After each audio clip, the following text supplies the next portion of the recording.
शिक्षक भर्ती परीक्षा में समंकों की संख्या में चार चीजें आती है।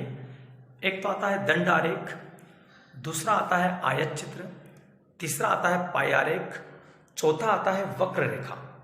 इनके चित्र कैसे होते हैं? यह होता है दंड आरेख, यह होता है आयत चित्र और यह होता है पाई आरेख और यह होती है वक्र रेखा। अब इन वक्र रेखा, इन सभी आकृतियों में आपको एक प्रश्न 2 या 3 नंबर का बन के पूछा जा सकता है। कुछ नहीं करना, दंड आरेख में यहां पर दर्शाई हुई जाएगी जानकारी। जैसे मान लीजिए यहां पर आई दर्शा रखा हो, यहां पर एफ दर्शा रखा हो, यहां पर एच दर्शा रखा हो, यहां पर एम दर्शा रखा हो। इनके सामने इनके पैमाने रहेंगे इस तरीके से 2, 4, 6, 8, इस तरीके से पैमाना रहेगा। आपको सिर्फ हाइट देखना है कि आई की हाइट कहां तक 6 तक है, आपको देखना है कि एफ की हाइट कहां तक है 4 तक है, एच की हाइट कहां तक है 8 तक है। इस तरीके से हाइट देखना है, जिसका नाम पूछे उसका माप उतना बता देना है। यह दंड आरेख में देखने को मिलता है।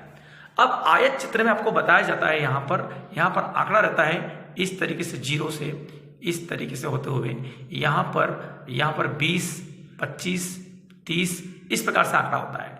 अब आपसे पूछता है कि 20 से 25 के बीच में कितने अंतर है, कितना है, तो यहां पर जो दिया हुआ आंकड़ा जो होता है वो आपको दर्शाना होता है। चाहे यहां पर 100 हो या 150 हो, यहां 200 हो, इस तरीके से जो भी आंकड़ा हो वो आपको देखना होता है। जिस आयत चित्र के बारे में जैसा बताया 20, 25, 25, 30, 30, 35, 35, 40, जिसका नाम बोले उसकी ऊंचाई पर उसके सामने कौन है वही उसका माप होता है। यह आयत चित्र के अंदर दर्शाया जाता है। अब देख लीजिए आप पाई मान एक वृत्त की आकृति होती है। उस मान के अंतर्गत देखा जाए तो 100 से अंदर होता है तो 100, या 100 से ऊपर गए तो 360 बनता है।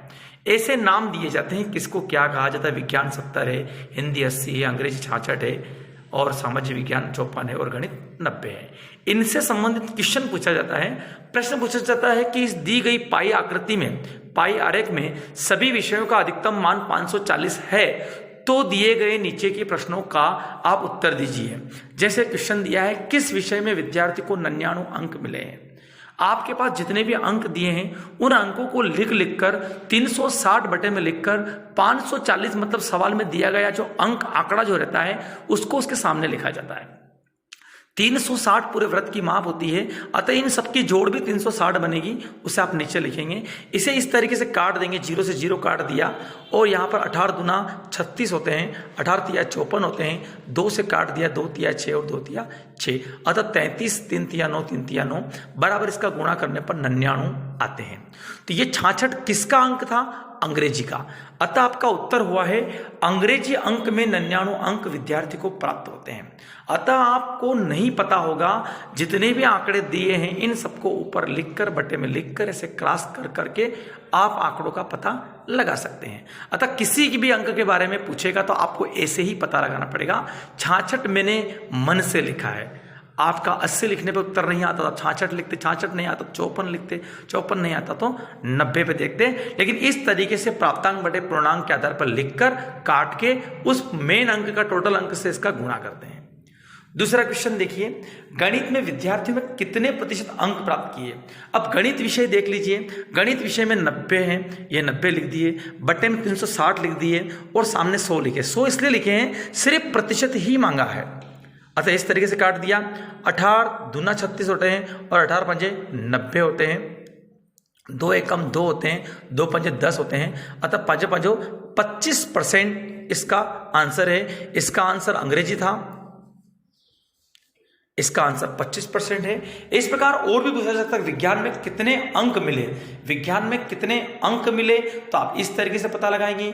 विज्ञान में 70 अंक है, 70 अंक को आपने ऊपर लिखा, बटे 360 लिखा, 540 लिखा। इस तरीके से इसको काट दिया, 0 0 काट दिया, 18 दूना 36 होते हैं, 18 तिया 54 होते हैं, 3 से काट देते 3, 2 से काटा 2 तिया 6, 2 5 10, 3 5 15 के 5 और 3 तिया 9 1 10, 105 अंक विज्ञान में मिले हैं। इससे संबंधित क्वेश्चन आपसे पूछे जा सकते हैं। अतः आप प्रश्न को समझने के लिए सिर्फ आपका मन का जो मतभेद था, यहाँ 100 क्यों लिखे, यहाँ 540 और यहाँ 540 लिखे, यहाँ इसलिए 100 लिखे हैं, सिर्फ इसका प्रतिशत मांगा था इसलिए यहाँ पर 100 लिखे हैं। बाकी अगर अंक मांगता है तो उसका तरीका, मतलब जितने भी पाई चार्ट के सवाल आते हैं उनको ऐसे ही करते हैं। यहाँ की टोटल जोड़ को नीचे लिखते हैं, जो दिया होता है उसको ऊपर लिखते हैं।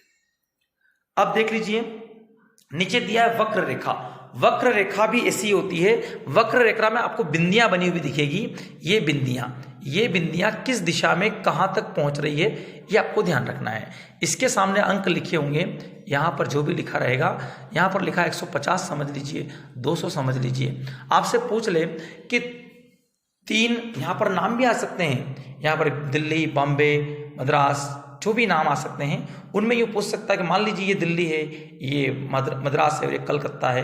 कलकत्ता में क्या दिया गया, तापमान हो, पैमाना हो, मतलब उद्योगों की उत्पादन हो, इस तरीके से आपसे प्रश्न पूछे जा सकते हैं।